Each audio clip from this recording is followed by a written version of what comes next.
Hi, and welcome to episode 3 of The Imperfect Person. I'm Tori Aletto, and today I want to talk about a question that I ask myself often that really grounds my healing. We can get so analytical. What's the right thing to say? What can I do here? But really, when it comes down to it, the question that you want to ask yourself is, how do I want this to feel? And in context, that could look like, how do I want my relationship to feel? How do I want the connection I have with my children to feel? And that really is a groundbreaking question. And I'm going to go into some story and examples. These are actually true examples that I pulled from in my own life and in different parts of my life so that it can touch you, in your journey and wherever you are, to really show you why this is such an important question to think about, to ask yourself, and to pull from in order to figure out how you want to show up in the areas of your life that are most important. So, the first example that I'm going to go into is back when I was in my 20s, I was in a relationship and I was dating someone who was incredibly kind and incredibly trustworthy. But the challenge was in my two previous relationships, I had been cheated on. So I come into this relationship with that wound, with those wounds and others, right? All of it. I come into that relationship with all of it. And here's the framework. There would be a scenario where he wanted to go out with his friends. And I remember in my mind, that was something that I wanted him to do. And I had said that I want you to have friends. I want you to go out. I want you to have your own life. But my energy was completely different. It was anxious.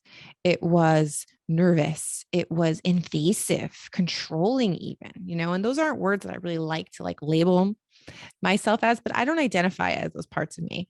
Those were wounded parts. And that's what they felt like. And what happened was those feelings were so overwhelming to me. And at the time, I didn't know where they were coming from, how to cope with them, or what to do.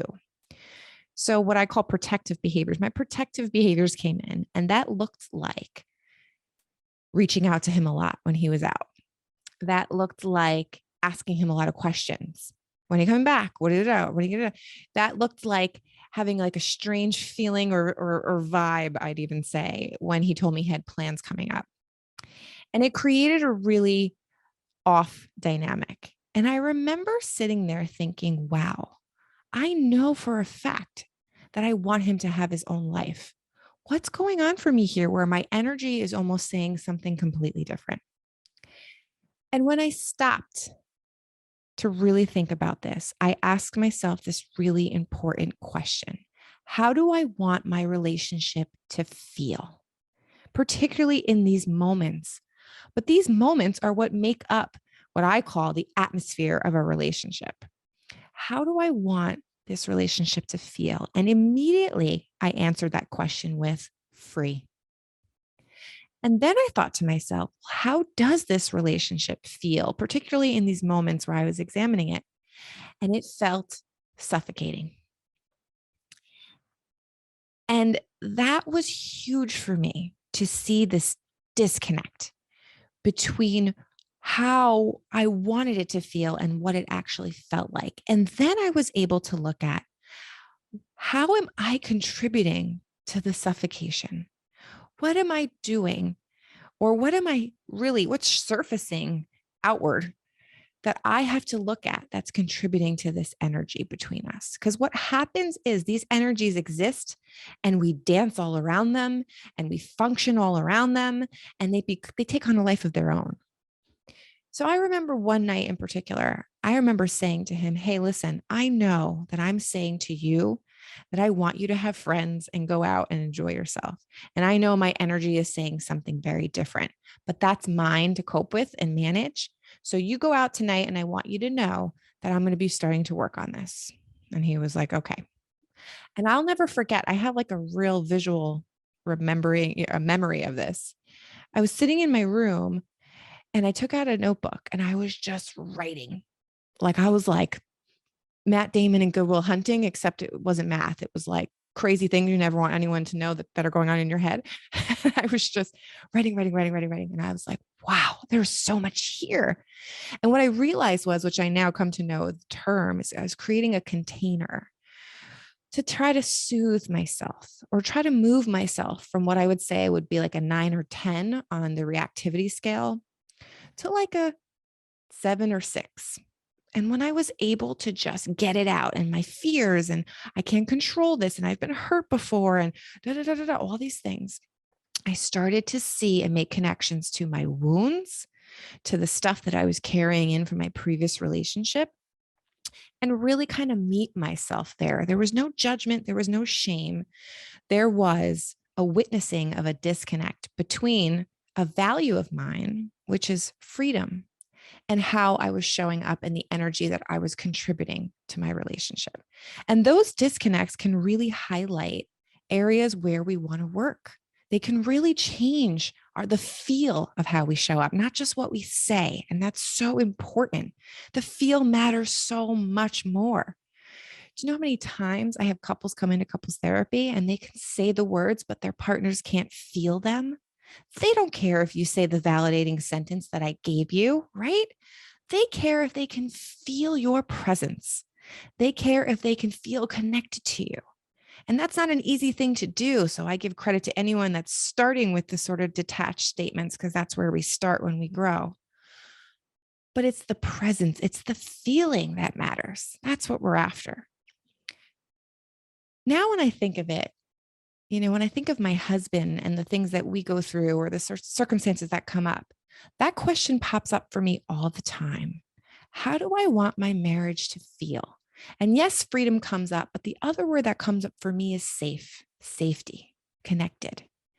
And there are moments where this really grounds me in how I want to show up in my marriage. There are moments where my kitchen's a mess and I'm overstimulated and done. And I see him sit on the couch. And the reactive part of me wants to be like, what are you doing? And then I think to myself to this question, how do I want my relationship to feel? And it soothes or grounds, either way, that reactivity in me because of my own stimulation and my own frustration. And I say, how are you doing? And then he'll tell me about his bad day and we connect. And then we clean the kitchen together and it goes a lot differently. This question, I think, is so important. It's important with our children. It's important in all relationships and it's important in our work lives. It's a question we can ask ourselves throughout. But it really kind of shows us our work. And it allows us to become accountable with how we're contributing to the feel of a situation, not just what we're saying and doing, because those things can sometimes feel very differently. I think of this in terms of my children and, sitting at the dinner table. And I have one child who eats anything you put in front of her and the other that, throws half the stuff on the floor. And when I think about mealtime, I think about that question. How do I want this meal to feel? How do I want meal times together as a family to feel? I want them to be joyful and funny and exciting and connecting.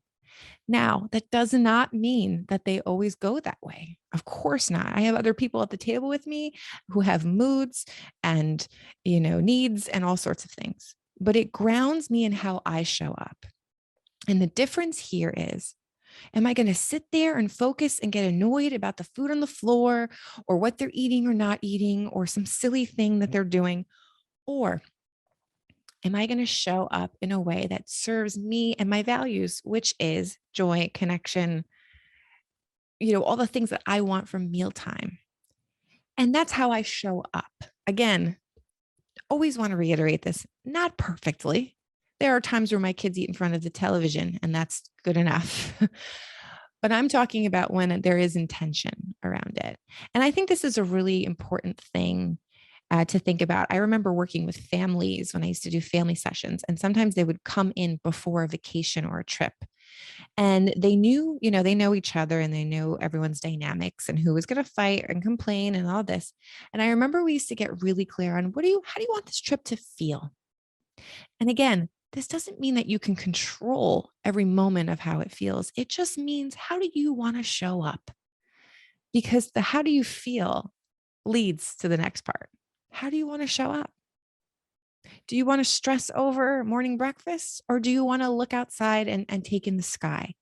And of course, everyone's going to say the latter, right? But that doesn't mean we always know how to do that. We're programmed and have all these different functionings and things that we're all healing and growing from and working on. I just find that question is so simple and profound at the same time. And I notice, when I think of it too, I'm a big practicer. I'm not even going to say believer. I'm a big practicer on being really present with my kids and then completely doing my own thing.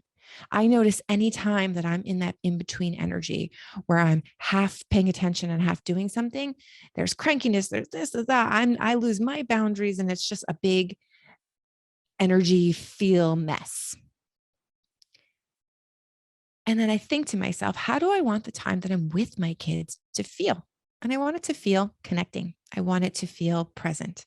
So I make sure I do that. And what I'll do in those kind of scenarios is I'll leave my phone home and we'll go outside and play.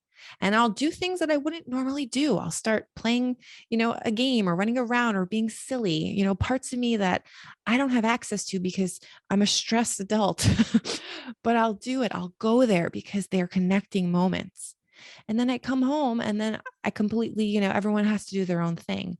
I realize when I don't do that, I'm always working from a place of half. I'm half in, I'm half out. I'm half guilty, I'm half annoyed. And it's just like, I'm really not embodying the feel of what I want parenting for me to be, or relationships for me to be.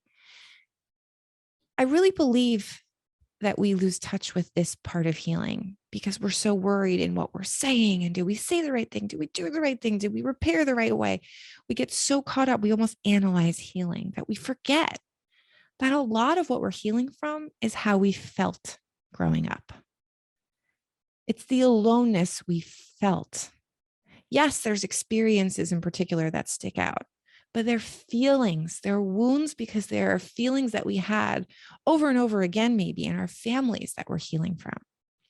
And when we think of it that way, it can really translate really beautifully to being imperfect people, but trying to embody the feeling that we want to have. I hope that kind of inspires you to think in whatever area that's important to you that you're working on right now.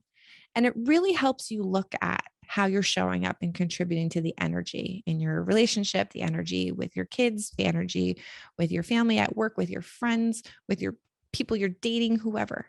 I hope it really allows you to look at that, not in a shameful way, but in an accountable way, almost like a freeing way. Like, oh, yeah, this is so far away from how I want this to feel. How do I get there? And you will. And you will. I recently did a webinar called Choosing You from Self-Abandonment to Self-Connection. I've done many webinars, which will all be available on demand, by the way, soon. But this was by far my favorite webinar. So if you have interest in kind of bridging the gap between what you know and what you do, check it out. It's on demand right now. And if you don't already, please come join me at NY Therapist. I will be talking more about this topic because it's on my mind right now. And if this resonates, leave me a comment, reach out, let me know what you're thinking.